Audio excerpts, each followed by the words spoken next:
কোরআন পড়লে আপনার মধ্যে পশুত্ব থাকবে না, আপনি মানুষ হবেন, মানুষের মতো মানুষ। কিসের মতো? এই পৃথিবীতে মানুষ হওয়া সবচেয়ে কঠিন, মানুষের বড় অভাব। অনেকে বলবেন, কি বললেন হুজুর, পৃথিবীতে প্রায় 600 কোটি মানুষ আর আপনি কোন মানুষের অভাব? আসলে 600 কোটি যা দেখা যায় এগুলো মানুষ না, এগুলো জনসংখ্যা। এজন্য বলা হয় বাড়ছে জনসংখ্যা, কমছে মানুষ। বাড়ছে কি কমছে কি? মানুষ সব মানুষ হতে পারে নাই, মানুষ হওয়া বড় কঠিন। এই কোরআন এসেছে মানুষের মতো মানুষ বানাতে।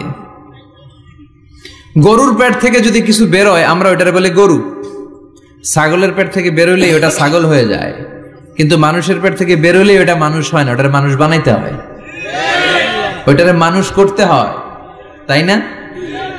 আবার ছাগলকে কেউ কোনোদিন বলে না তুই ছাগলের মতো ছাগল হ, গরুকে কেউ কোনোদিন বলছে তুই গরুর মতন গরু হ, কিন্তু মানুষকে বলা হয় তুই মানুষের মতো মানুষ হ।